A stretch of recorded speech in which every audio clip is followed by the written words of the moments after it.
Slog FPV. Today what I wanted to do is answer the question, is the Eachine Trashcan a worthwhile upgrade over the Mobula 7?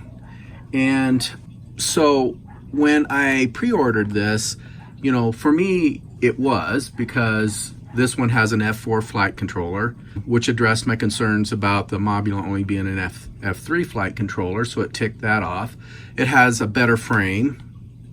They addressed the grommet issue that I saw with the Mobula 7, where I had a video where I showed that there was a gap here and you needed to fill in the gap with some additional grommets. So they addressed that issue. The VTX is more powerful, and the camera on paper is a better camera. So I haven't flown this. So what I want to do though is, take a little more objective approach to whether or not this is worthwhile upgrade. In general, people that have been in multi-rotors for a while, they tend to be a little more forgiving. If they have to mess around with something, I like tinkering, so I don't mind modifying frames, or in this case, I put an XT30 connector. I printed out, I have a CAD tool. I went ahead and put a basket on this for my 2S batteries, 300 mAh batteries. So, I'm willing to tinker with things, but not everybody is. So, I'm kind of biased because I've only been flying FPV for probably 14, 15 months now, but I've been in multi-rotors for a lot longer. I started out in the DIY, more videography, about 8 years ago. So, when I first started out, if you got the multi-rotor quad to fly, that was a success. Well, things have changed a lot since then. And so I'm going to try and be a little more objective with my review of the Trashcan and whether or not it's a good upgrade from the Mobula 7. So these are the categories I'm going to be looking at: flight performance, out-of-box experience, value, tech specs, innovation, build quality. Is it customizable? What's the flight time like? Is it durable? What's the video quality? And then the range. And then I have an overall score. So my scale is: 1 is it is below average, 2 is it's an average score for that category, 3 is it's above average, and 5, it's a product differentiator. In other words, it's best in class. So when I objectively tried the best I could for the Mobula 7, I've had this for several months now. For flight performance, nobody can argue that the Mobula is best in class, and that's why a lot of people purchase this. As far as out-of-box experience, I don't think it's the best. You have to tinker with it. The first version frame had tendency to crack and break. They did fix that. As far as value, I think it's definitely a 5. It's the best bang for your buck, and that's why I gave it a 5. And I think it's I think that's a fair score for that. The tech specs, I gave it to 2. It's not that innovative. So it's average. The build quality, again, that would have been a 1 if they wouldn't have fixed the later version frames. The V2 frames and the V3 frames for the Mobula 7 is much better.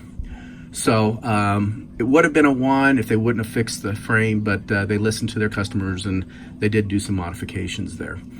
Build quality, again, a 2. I gave it a 2 because of the grommets. Is it customizable? It is, but not easily. So I gave that 2, or average. Flight time, I think it is above average in flight time for a 2S. Durability, I gave it a 2. It would have been a 1 if the new frames wouldn't have been released. Let's see, video quality, I think for this class, as a Whoop class, I think it's a 3. And then range, I gave it a 3. I actually get good range out of this little thing. Over, let's say, I have a UR65 here. So overall score is a 3, which means it's above average. It's definitely worth purchasing. So I'm going to do the same thing. I'm going to go through all the categories with the Trashcan, and then I'll go ahead and fill these out. So that's what I'm going to go through next. So let's go ahead and talk about value, bang for your buck, and I think they've done a great job. It comes with this nice little carrying case. Inside the kit, you get some good instructions, which I've already read. You know, you get the quad itself. It does have the Crazy Bee F4 Pro flight controller. The motors are 15,000 kV 0803s. The props are 40 millimeter. You know, it has a CADX EOS 2 camera. The VTX is 25 milliwatt to 200 milliwatt selectable. It comes with 4 of these 300 mAh batteries. It comes with a little, let's see, where's the battery charger? Little USB battery charger. Inside the little package here has an XT30 connector, so you can convert over to that, which I probably will do long term. Comes with a screwdriver. Looks like it comes with a little plug here so that you can run it with a single battery. It comes with these pads so that you can secure the 300 mAh batteries in this battery carrier section here. You probably need to add that so that those are more secure. So that's nice. Comes with spare props, prop removal tool, Allen wrench, so some spare screws. So overall, I think it's a very complete kit, and at $95, I would rate this one a 5 as well, especially with this nice carrying case. So next I want to talk about tech specs and innovation. I think Eachine and Beta FPV both have done a good job of pushing the limits on you know, these Whoop class. You know, they made them 2S. This trash can, you know, if you look at it, it has an F4 flight controller, supports smart audio. I like that they added a LED here. I think they listened to the customers as far as improving the frame. I like that they added these gussets. I like that they added the rubber grommets that are, you know, the right height and hold the flight controller in place, unlike the Mobula. So I think they've done a great job of listening to their customers. You know, the F4 Crazy Bee Pro flight controller looks like it is a good flight controller. And the only thing I don't like about the camera, it's a 16:9. I wish it would have been a 4:3, but that's not a deal breaker for me. So overall, you know, tech specs and innovation, I think the tech specs come in definitely as a 3. I think innovation, you know, because they improved the frame and I like the canopy design, I'm going to give that also a 3. I think this canopy is better than the Beta FPV camera because it's Beta FPV canopy because it's adjustable. So definitely, I think it's a good solid 3 as far as tech specs and innovation. Build quality, you know, the solder joints look good. I went through those. They did a good job of twisting the wires. The only minor nit, I wish that they would have done something with the receiver antenna. I mean, I'm going to have to tuck it up in someplace or tie wrap it, but that's a minor nit. Probably don't want to leave that dangling down like that. Probably get caught on something.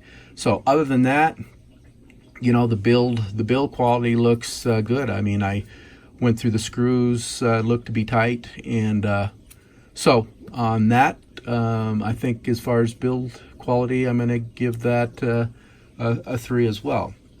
Now, as far as being customizable, that's an average 2. You know, it's no better or any worse than any other Whoop class. I mean, it's an all-in-one board on this, so you know, there's not a whole lot you can do. You could put a different camera on this, put a different canopy, I guess, but other than that, you know, I'd give it 2 for customizable. Durability, you know, because they've improved the frame significantly, I think you know, I'll see how well it does when I fly it, but because they've improved the frame of the Mobula, I'm going to give that a 3 as well, but time will tell for me and see how well it holds up. So with that, I'm going to go through, finish up my setup with my radio. Again, I'm not going to change anything in Betaflight, and I'll take it out for some flights and give you my impressions on flight performance, range, and video quality. So here are my final thoughts on whether or not it's worthwhile or to pay the $95 to upgrade from the Mobula 7 to the Trashcan. To be fair, I weighted all these categories the same, but for some people, like flight performance is the most critical thing, or out-of-box experience is the most critical thing because you're, a new pilot. But if I, look at this pragmatically, the score between the Mobula 7 and the Trashcan are very close. It's not like, the Mobula 7 came in at 2.8 and the Trashcan came in at, a strong 4. It's, they're very close. So on paper, one could make the argument that it's not worth the upgrade. But if one of these categories is very important to you, like for example, the out-of-box experience for me was a lot better for the Trashcan. I thought it was above average. I didn't have to futz with it as much as I did the Mobula 7 to get it to fly.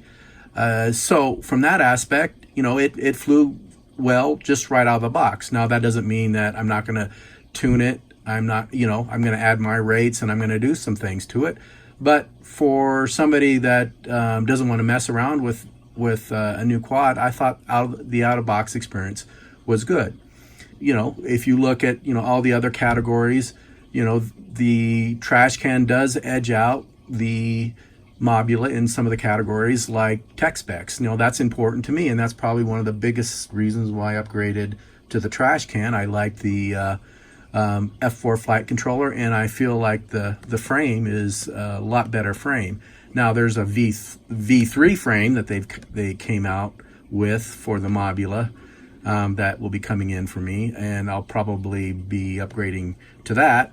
But overall, these scores are similar enough that it would say that no, on paper it's not worthwhile. If you already have a Mobula 7, you probably shouldn't spend the $95. But I'll let you look at these different categories and make that decision yourself.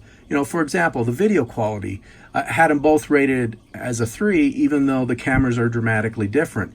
They both have their strengths and weaknesses. For example, the Trashcan, you can see some, vibrations in the video, some jello, which I'm going to try and fix with maybe a 3D printed part or some foam. I don't know. I'll have to look into that. But where I thought it was better than the Mobula 7 was I could see scraggle because of the detail in the camera and the color is a lot better on the Caddx camera. So, for proximity flying around willow trees and that kind of thing, I could see the scraggle a lot easier on the Trashcan than I could on the Mobula 7. The Mobula 7, on the other hand, doesn't have the jello and micro vibrations in it. So that's why I rated them. They're both good cameras. I think they're better than my Beta 75. So that's why I put them, as above average. And as far as range, I had both set at 25 milliwatts to be fair, and they're very equivalent. I mean, I couldn't tell the difference. I don't fly really long distances, and at 25 milliwatts, they both do quite well. And so with that, I'll let you, look at these scores and decide for yourself what you think these scores are. But I do have a video first, which is with the Trashcan, just stock PIDs and settings. And it was a windy condition. It was snow on the ground, so I was flying conservative. It was windy, so not the optimal conditions. That was my maiden flight. 2 days earlier, I had flown the Mobula 7 because I upgraded to the XT30 connector. And so, you can compare and contrast. But yes, the Mobula 7 was flying better there, but that's after I've tuned it. I put an XT30 connector. It has my rates. It's not windy, no snow. So, it wasn't a super fair comparison. But this Trashcan flew quite well in the windy conditions. snow, and yes, I'm certainly going to go back and tune it. But overall, I think it flies great. So with that, thanks for watching.